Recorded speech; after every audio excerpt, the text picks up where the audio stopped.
Hello बच्चों, कैसे हो। आज का हमारा टॉपिक है magnetic lines of force. Last lecture में हम लोगों ने पढ़ा था बार मैग्नेट के बारे में। उम्मीद है आपको समझ में आया होगा, अच्छा लगा होगा।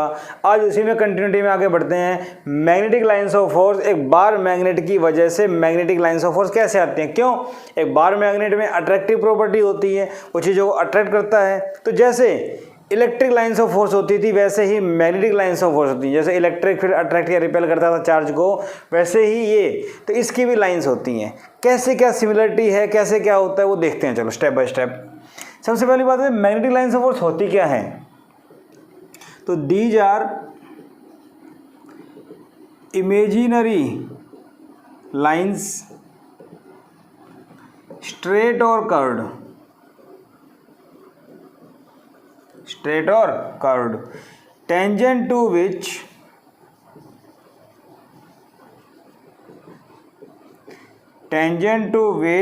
at any point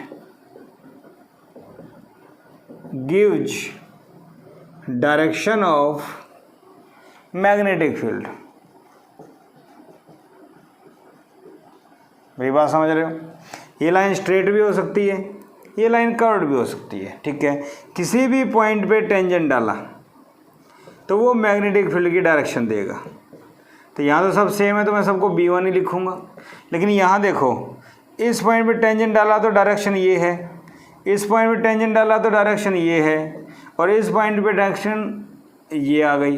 तो इसका मतलब तीनों में डायरेक्शन अलग अलग है। इसका मतलब ये हुआ, बेशक मैग्नीट्यूड सेम हो मैग्नेटिक फील्ड का, बट डायरेक्शन क्या आने वाली है, अलग अलग। इसका मतलब मैग्नेटिक फील्ड वेक्टर है, इसलिए मैग्नेटिक फील्ड हर पॉइंट पे क्या होगा, डिफरेंट, कर्व्ड लाइन पे। क्लियर बात समझ में आ गई। तो कर्व्ड लाइन के लिए मैग्नेटिक फील्ड क्या होगा, डिफरेंट। तो मैग्नेटिक लाइंस ऑफ फोर्स क्या हो सकती हैं, स्ट्रेट भी हो सकती हैं, कर्व्ड भी हो सकती हैं। क्या इतनी बात समझ में आ गई, क्लियर है। ओके, अभी क्या क्या होता है, प्रॉपर्टीज की बात करते हैं, ध्यान सुनना। Number 1, magnetic lines of force, shortcut में इसको MLOF कर देते हैं, ठीक है। एमिनेट, एमिनेट का मतलब निकलना, from north pole and at south pole, outside the magnet. Magnet के आउटसाइड नॉर्थ पोल से निकलती हैं और साउथ पोल पे एंटर करती हैं। एंड लिख देता हूं मैं, and emanate from south pole and at north pole inside the magnet. Magnet के अंदर उल्टा होता है। जनरली हम लोग बाहर की बात करते हैं, साउथ से north. Magnetic lines of force आपने 10th में पढ़ा होगा, क्या डायरेक्शन होती है, नॉर्थ से साउथ।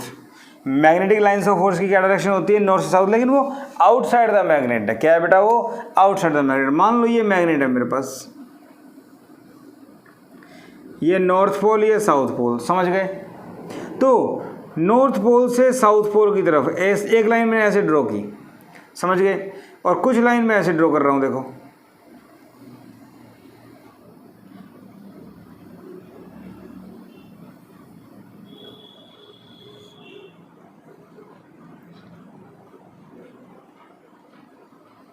तो देखिए, ये नॉर्थ पोल है, यहां से आप देखेंगे तो बाहर जाती हुई दिखाई दे रही है, नॉर्थ पोल से बाहर जाती हुई दिखाई दे रही है आउटसाइड, और साउथ पे एंटर करती हुई दिखाई दे रही है इस टाइप से, समझ रहे हो ना। साउथ पे ये बाहर, जैसे ये बाहर यूँ गई थी तो यहाँ से एंटर करती दिखाई देगी। तो आउटसाइड नॉर्थ से निकली और साउथ पे गई, पर इनसाइड देखो, अंदर अंदर देखेंगे तो साउथ से नॉर्थ की तरफ जा रही है। इनसाइड अगर आप नज़र डालते हैं तो साउथ से निकल रही है और बेटा नॉर्थ की तरफ जा रही है। समझ में मेरी बात। आउटसाइड नॉर्थ से साउथ, इनसाइड साउथ से नॉर्थ। क्लियर हो गई बात, समझ में आ गई, ठीक है। तो फर्स्ट पॉइंट समझ में आ गया आपको। सेकंड पॉइंट क्या कहता है, फर्स्ट पॉइंट था ये, सेकंड पॉइंट क्या कहता है, magnetic lines of force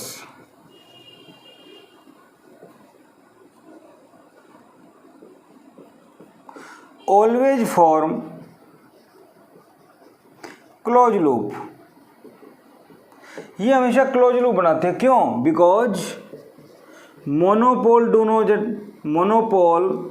don't exist, do not exist. Single pole exist नहीं करता, हमेशा पेयर में होते हैं। पेयर में होते हैं तो क्लोज लूप बनेगा। जैसे इलेक्ट्रिक लाइन्स ऑफ फोर्स थी, सिंगल चार्ज एग्जिस्ट करता था तो लाइनें जाती थी, समझ रहे हो ना। दूसरा चार्ज मान इन्फिनिटी पे, यहाँ सिंगल पोल होता ही नहीं। सिंगल पोल नहीं होता तो क्लोज लूप बनेगा ही बनेगा। नॉर्थ से साउथ और साउथ से नॉर्थ, लाइन नॉर्थ से साउथ जाएगी, साउथ से नॉर्थ आएगी। देखो यहाँ पे क्लोज लूप बन रहा है, ठीक है। तीसरा पॉइंट, नो टू दो magnetic lines of force can intersect. कोई दो लाइन्स आपस में इंटरसेक्ट नहीं कर सकती। जैसे एक लाइन ये, एक लाइन ये, करवा दो इंटरसेक्ट, तो इस पॉइंट पे पॉइंट ऑफ इंटरसेक्शन है। ये क्या है बेटा? ये पॉइंट ऑफ इंटरसेक्शन। इस पॉइंट पे टेंजेंट और इस पॉइंट पे टेंजेंट। तो बेटा एक ही पॉइंट पे मैग्नेटिक फील्ड की कितनी डायरेक्शन? दो, पॉसिबल नहीं है। Two direction of magnetic field at point P या at a point is not possible. मेरी बात समझ रहे हो आप? एक ही पॉइंट पे मैग्नेटिक फील्ड की दो डायरेक्शन पॉसिबल नहीं हो सकती, इसलिए कभी दो लाइन इंटरसेक्ट नहीं करेंगे। ऐसे ही इलेक्ट्रिक लाइन्स ऑफ फोर्स में आया था, कोई दो लाइनें इंटरसेक्ट नहीं कर सकती। ठीक है भाई, बात समझ में आ गई आप लोगों को। दो प्रॉपर्टी पढ़ी हमने बेसिक। पहली डायरेक्शन के लिए, दूसरी हम लोगों ने पढ़ी, बोलो, पहली डायरेक्शन के लिए, दूसरी हमने पढ़ी क्लोज लूप के लिए, लाइंस क्लोज लूप बनाती है। और तीसरी प्रॉपर्टी क्या थी? इंटरसेक्ट नहीं करती। चौथी देखो, चौथी प्रॉपर्टी क्या कहते हैं? बहुत इंपॉर्टेंट है, ठीक है। Number of magnetic lines of force is directly proportional to, क्या है बेटा? Directly proportional to pole strength. समझ में आई बात? तो number of lines, number of magnetic lines proportional to pole strength लिख सकता हूं मैं। क्या आपको याद है number of electric lines of force किसके डायरेक्टली प्रोपोर्शनल? तो चार्ज के। जितना ज़्यादा चार्ज होगा लाइंस उतनी ज़्यादा होगी, तो चार्ज की जगह क्या आ गया यहाँ पे? Pole strength. तो चार्ज का एनालॉगी क्या आ रहा है? Pole strength. ठीक है भाई। लेट मतलब assume mu naught lines, mu naught क्या था? Magnetic permeability. Mu naught lines are associated with, mu naught lines are associated with unit pole. Unit pole समझते हो? North pole, south pole, pole strength. तो pole strength की value क्या है? 1, unit पोल हो जाएगा। पोल स्ट्रेंथ की वैल्यू क्या है? 1, यूनिट पोल हो जाएगा। ठीक है, ठीक है। तो number of lines for pole m मतलब पोल स्ट्रेंथ m, इसके लिए क्या हो जाएगा? अगर यूनिट के लिए कितना है बेटा? म्यू नॉट, तो m के लिए कितना हो जाएगा? Mu naught m। क्या बात समझ में आई? क्या ये बात समझ में आई? अरे बोलो, क्या ये बात समझ में आ गई? ठीक है। तो नंबर ऑफ लाइंस किसके प्रोपोर्शनल हो गई? Mu naught m। बोलिए, इतनी बात समझ में आती है आपको? ठीक है। ये क्या चीज़ है? इसको बोलते हैं बेटा magnetic flux. This is magnetic flux. कैसे? इलेक्ट्रिक फ्लक्स क्या था? इलेक्ट्रिक फ्लक्स था E dot ds Q by epsilon not, था ना। यहाँ पे क्या हो गया? B डॉट ds, सेम वही, आगे बढ़ेंगे वैसे। Q की जगह क्या आ गया? M, और 1 बाई एप्सिलॉन नॉट किसके बराबर है? Mu naught. तो ये म्यू नॉट आ जाएगा, नहीं आ जाएगा? बात समझ में आई या नहीं आई? तो this is magnetic flux, number of magnetic lines of force. Clear है? बात समझ में आ गई होगी। अगर आपको इलेक्ट्रिक फील्ड की अच्छी नॉलेज है, पीछे पढ़ा हुआ है आपका अच्छे से, तो यहाँ समझने में कोई दिक्कत नहीं है, वही बातें रिपीट हो रही हैं। ठीक है भाई, ये पॉइंट समझ में आ गया। नंबर ऑफ लाइंस किसके प्रोपोर्शनल होती हैं, ये मुझे समझ में आ गया। चौथा पॉइंट क्लियर। ठीक है। पांचवा पॉइंट कहता है crowding of magnetic lines of force means stronger field. मतलब लाइन जितनी पास पास होंगी फील्ड उतना ही स्ट्रॉन्ग होगा, लाइन जितनी पास पास होंगी फील्ड उतना ही स्ट्रॉन्ग होगा, लाइन जितनी दूर दूर होंगी फील्ड उतना ही वीक होगा। जैसे मानो ये लाइन्स हैं, समझो, जस्ट एग्जांपल दे रहा हूँ मैं। यहाँ फील्ड B1, यहाँ फील्ड B2। क्यों? यहाँ पे लाइनों में गैप ज़्यादा, यहाँ लाइनों में गैप कम, तो B1 जो होगा वो ज़्यादा होगा B2 से। अरे हाँ या ना, बात समझ में आ गई ना? ठीक है, तो मैग्नेटिक फील्ड जहाँ पे लाइनें पास पास होंगी वहाँ पे ज़्यादा होगा। ठीक है, पांचवा। छठा, magnetic lines of force exist in magnetic material. Magnetic material जो होता है जैसे आयरन वगैरह होता है उसके अंदर भी एग्जिस्ट करती हैं ये। Electric lines of force metal के अंदर जीरो होती थी, एग्जिस्ट नहीं करती थी, यहाँ पे एग्जिस्ट करती हैं। डिफरेंशिएट देखो दोनों में क्या है, मैग्नेटिक मटेरियल में एग्जिस्ट करती है। क्लियर? इतनी बात समझ में आ गई? अरे बोलो, magnetic lines of force exist करती हैं। ठीक है, इसके बाद magnetic lines of force contract longitudinally या लेंथ वाइज। कॉन्ट्रैक्ट लॉन्गिट्यूडिनली,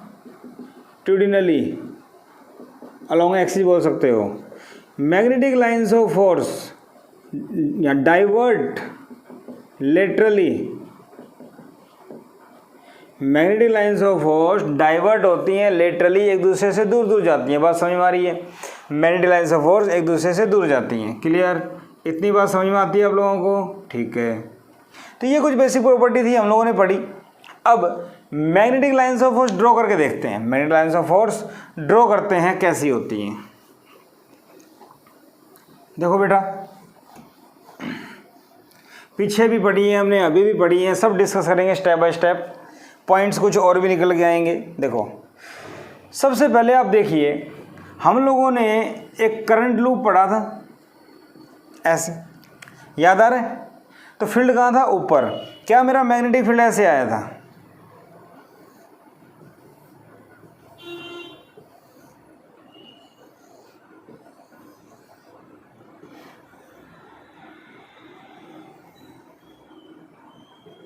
याद आ रहा है कुछ आप लोगों को? एक करंट लूप की वजह से मैग्नेटिक लाइन्स ऑफ फोर्स ऐसी आई थी।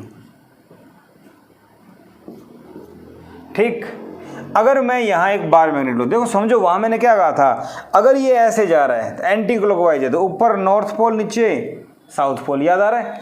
एंटी क्लॉकवाइज के लिए नॉर्थ पोल, क्लॉकवाइज के लिए साउथ पोल। बार मैग्नेट कैसे कहता है? ऊपर नॉर्थ पोल, नीचे साउथ पोल, वैसे ही ले लिया मैंने। ठीक है, तो आपको पता है इनसाइड भी होती है, हमने पढ़ा था अभी। एक लाइन तो ऐसे जाएगी।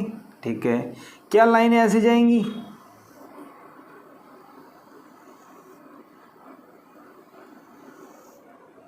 क्या मैग्नेटिक लाइन्स हो इसके अंदर से ऐसे जाएंगी? यस। क्या ये लाइनें ऐसे बनेंगी?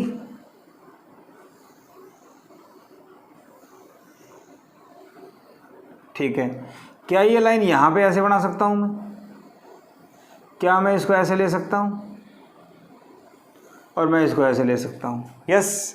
तो ये और ये क्या सिमिलर दिखाई दे रही है आप लोगों को? एक जैसा पैटर्न है सारा, बोलो।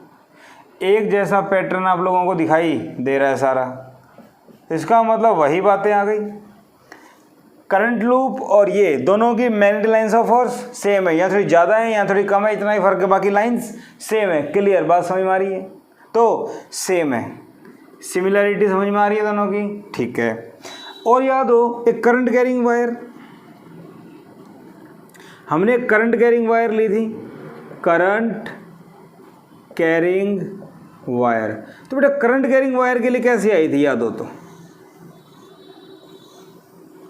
ऐसे ड्रॉ कर सकता हूँ। कैसे? यूं जा रहा है तो वायर के अराउंड ऐसे आएंगे एंटी क्लॉकवाइज, तो मैंने ये बड़ी बड़ी करके बना दी, छोटी बड़ी बड़ी, तो मैग्नेटिक लाइन्स ऑफ फोर्स बनेगी करंट कैरिंग वायर के अराउंड। तो एक करंट कैरिंग वायर की मैग्नेटिक लाइन्स ऑफ फोर्स या बार मैग्नेट की सिमिलरिटी होती है। बात समझ में आ रही है यहाँ पे? इतनी बात समझ में आई? ठीक है, और देखिए, आप लोगों ने पढ़ा था 2 पॉजिटिव चार्ज के लिए कैसी होती थी और 2 नेगेटिव चार्ज के लिए कैसी होती थी, कुछ याद आ रहा है? सिमिलरिटी देखते हैं। आप लोगों ने देखा था +Q चार्ज -Q चार्ज, कैसी आई थी लाइंस भाई? ऐसी आई थी, 1 2 3। कुछ याद आ रहा है आप लोगों को? ठीक है, यहाँ से देखिए क्या नेगेटिव पे आगे मिली थी? यस, यहाँ देखो, यहाँ पे नॉर्थ पोल, यहाँ पे ये साउथ पोल, या इसको छोड़ो मैं सिंपल बनाता हूँ, नॉर्थ पोल और ये साउथ पोल, ठीक है तो मैग्नेट ही ना, इस टाइप से।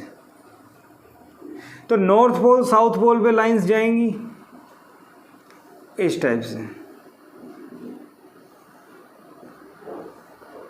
अरे बोलो साउथ से नॉर्थ भी आएंगी वापस, नो डाउट साउथ से नॉर्थ आके मिलेंगी, लेकिन हम फिलहाल जस्ट ऐसे बना रहे हैं। तो ये देखो साउथ पे आ रही है, इसका मतलब ये जो 2 गई थी आगे मिलेगी कहीं ना कहीं से। पैटर्न देखो, पैटर्न सेम टू सेम है या नहीं, इसका मतलब पॉजिटिव चार्ज का analogy north pole, negative charge का एनालॉगी साउथ पोल। बात समझ में आ रही है? ठीक है, तीसरा अगर मैं ड्रॉ करूं, तीसरा देखिए, अगर 2 चार्ज बेटा सेम आ जाएं, सॉरी प्लस आ जाएं, तो क्या होता था? आपस में रिपेल करते थे, 1 2, याद आ रहा है कुछ? ये लाइन ऐसे, ये लाइन ऐसे, ये इधर से, ये इधर से, ये ऐसे, ये ऐसे, और ये न्यूट्रल पॉइंट, याद आया कुछ? ठीक है, यहाँ देखो ये नॉर्थ पोल, इधर भी नॉर्थ पोल, ठीक है, तो इसकी लाइनें कैसे जाएंगी सोच के देखें, एक इधर एक इधर, सेम वही बातें, इधर से इधर से, अरे बोलो ये इधर, ये भी इधर, ये इधर से इधर। बात समझ में आ रही है आप लोगों को? क्या ये न्यूट्रल पॉइंट, न्यूट्रल पॉइंट का मतलब मैग्नेटिक फील्ड 0, तो क्या सेम पैटर्न है? ये आगे जाके मिलेंगी, कोई डाउट नहीं, ये आगे जाके कहीं ना कहीं मिलने वाली है, इसमें कोई दिक्कत नहीं है। लेकिन मुझे ये बताओ सेम टू सेम वही पैटर्न फॉलो हो रहा है, इसका मतलब क्या हुआ? Magnetic lines of force electric lines of force की तरह ही होती है, लेकिन इलेक्ट्रिक लाइन्स ऑफ फोर्स वापस नहीं चलती। Electric lines of force positive से नेगेटिव की तरफ जाती हैं, नेगेटिव से पॉजिटिव की तरफ नहीं आती। But magnetic lines of force north से साउथ जाएंगी और साउथ से नॉर्थ वापस भी आएंगे। एक्चुअली मैंने सिंपल पोल लिए, सिंगल पोल समझाने के लिए। सिंगल पोल एग्जिस्ट नहीं करता, कंप्लीट पोल होता है, समझ रहे हो ना? तो जस्ट मैंने आपको फील करवाया है कि ऐसा होता है। क्लियर? बात समझ में आ गई? तो मैग्नेटिक लाइन्स ऑफ फोर्स क्या होता है आप लोगों ने पढ़ा, इनकी प्रॉपर्टी कैसे होती हैं और लाइंस ड्रॉ कैसे कर सकते हैं, ये चीज़ें आपने सीखी आज की डेट में। अब एक छोटी सी बात करें कि मैग्नेटिक फील्ड डिफाइन करो भाई। हमें पता है मैग्नेटिक फील्ड क्या होता है, बहुत कुछ पढ़ लिया। अगर हम इसको डिफाइन करें तो मैग्नेटिक फील्ड वेक्टर, ठीक है। अगर हम कंपैरिजन करें इलेक्ट्रिक फील्ड वेक्टर,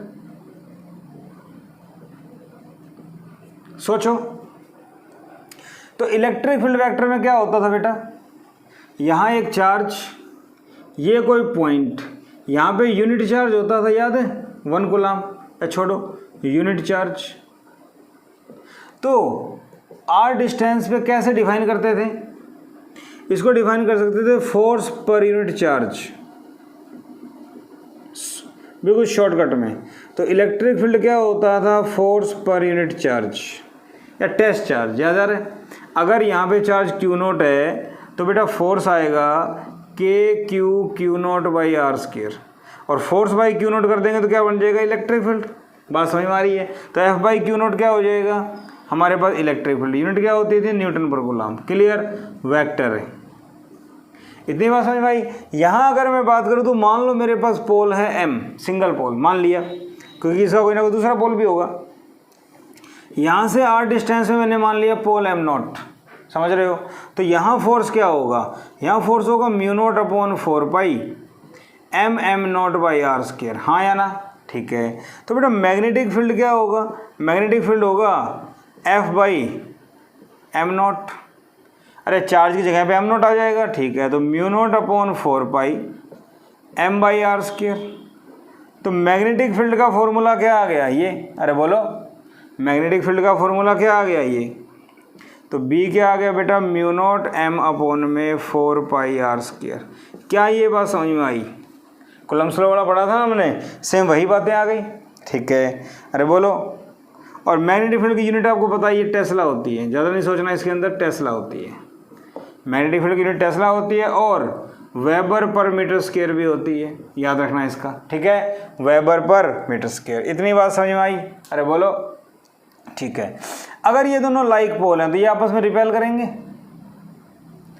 अगर दोनों लाइक पोल हैं तो रिपेल करेंगे। अरे नॉर्थ नॉर्थ रिपेल करते हैं, साउथ साउथ रिपेल करते हैं, तो ये भी नॉर्थ पोल है, ये भी नॉर्थ पोल है, तो आपस में रिपेल करेंगे, रिपल्शन होगा। मान सकता हूँ ना मैं? अरे बोलो। ठीक है, तो डायरेक्शन एन कैप लगा सकता हूँ मैं यहाँ पे, अगर मैं इसको वेक्टर लूँ तो ये डायरेक्शन एन कैप। क्लियर? अगर अट्रैक्शन है तो इस साइड आ जाएगा, उससे कोई फर्क नहीं पड़ता। मैंने जस्ट आपको बताया है कि मैग्नेटिक फील्ड वेक्टर हम लिख सकते हैं ऐसे। वहाँ मैंने जस्ट फोर्स के बारे में बताया था, फोर्स क्या होता है। फोर्स का यूज करके हमने इलेक्ट्रिक फील्ड निकाला था, तो फोर्स का यूज करके मैग्नेटिक फील्ड भी निकाल सकते हैं, कोई परेशानी वाली बात नहीं है। तो मैग्नेटिक लाइन्स ऑफ फोर्स क्या होता है, मैग्नेटिक फील्ड क्या होता है, बेसिक बेसिक बातें आपको समझ में आई, कुछ समझ में आया होगा। नेक्स्ट लेक्चर हमारा होगा मैग्नेटिक डाइपोल, बहुत इंपॉर्टेंट है, जैसे इलेक्ट्रिक डाइपोल इंपॉर्टेंट है, सेम टू सेम वही चलेगा। क्या एनालॉगी है, क्या रिलेशन है, सब कुछ हम पढ़ने वाले हैं नेक्स्ट लेक्चर में। अगर आपको आज का लेक्चर पसंद आया हो तो बेटा सब्सक्राइब कीजिए, लाइक कीजिए, शेयर कीजिए। Thank you.